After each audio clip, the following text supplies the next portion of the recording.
ვარკეთილში საცხოვრებელ შენობასთან ახლოს მიწის მასა ჩამოიშალა. მოქალაქე სოციალურ ქსელში წერს, რომ სავარაუდოდ ამ ადგილას კორპუსის ჩადგმა იგეგმება. ეგ მიწაც რომ ჩაიშალოს, კორპუსი გაყვება და ძალიან დიდი მსხვერპლი იქნება, წერს მოქალაქე და ფოტოებს აქვეყნებს.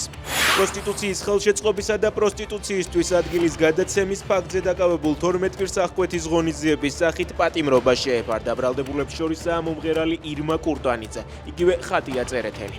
უფლებადამცველებმა სხდომის დახურვის შუამდგომლობა დააყენეს. მოსამართლემ სხდომა დახურა და მედიას დარბაზი დაატოვებინა. ევროკავშირმა და დიდმა ბრიტანეთმა კიევზე თავდასხმის გამო რუსეთის ელჩები დაიბარეს, დიპლომატები დაიბარეს ბალტიისპირეთის ქვეყნებმაც. ოკუპანტების შეტევამ ევროკავშირის მისიისა და ბრიტანეთის საბჭოს ოფისები დააზიანა. რუსების თავდასხმას კიევზე 18 ადამიანი ემსხვერპლა, მათ შორის 4 ბავშვი. ძლიერ წვიმებსა და მეწყერს ინდოეთში 41 ადამიანი ემსხვერპლა, სულ მცირე 34 მოქალაქე მეწყერში მაშინ მოყვა, როცა ტაძრის მოსალოცად მიდიოდნენ.